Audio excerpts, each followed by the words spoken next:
tekorten eigenlijk om het in de staat te zeggen, 5 miljoen van de regering weg kunnen slepen. Dat had anders nooit gelukt. En die momenten maakten het verschil om zo'n lange reis tot goed einde te brengen. 11 jaar geleden. En nou lopen we in dat idee. Nu kunnen we de schilderijen bijna aanraken. Ze zijn hier.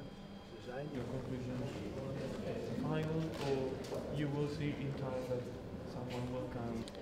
The main theme in the works of Bosch is time and again the struggle of every human being between good and evil. How do I behave? What have I to do?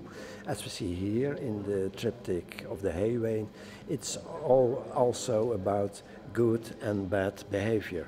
The people are running behind the Haywain, and that's about earthly richness. And from above, Christ is looking down what's happening on the earth.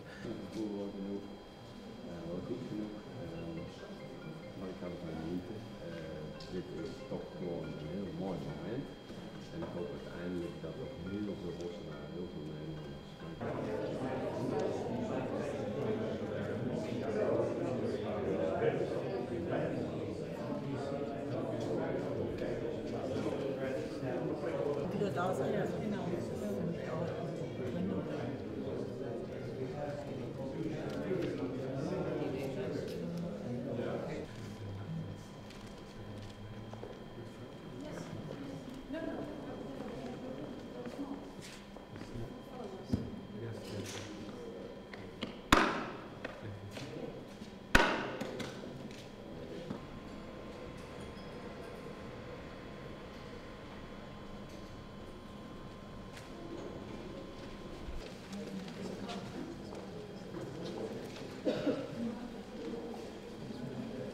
Many of Bosch's motifs appear to be very scary because they are painted in a very naturalistic way.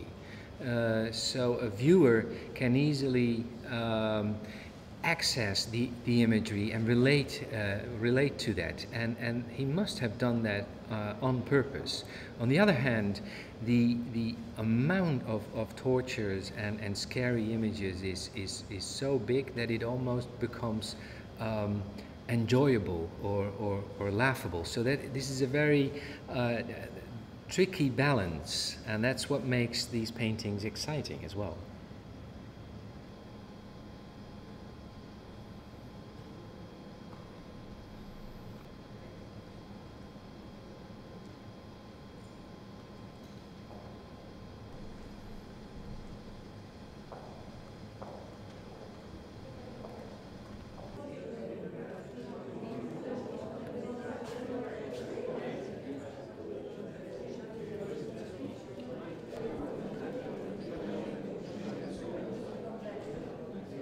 We're in the town of s-Hertogenbosch, in a fairly small town and in a provincial museum, so with modest dimensions.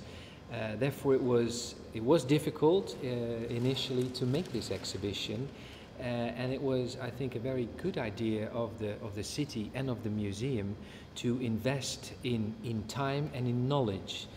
It wasn't possible for the museum to exchange, for instance, a Rembrandt for a Bosch or a Titian for a Bosch.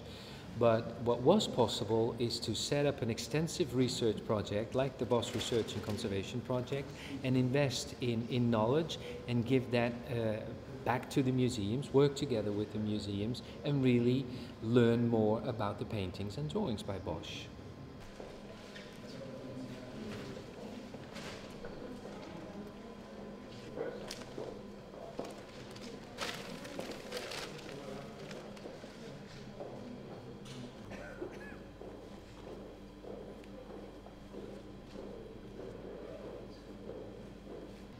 Hieronymus Bosch was actually not called Hieronymus Bosch, but Hieronymus van Aken, a town in Germany where his family came from.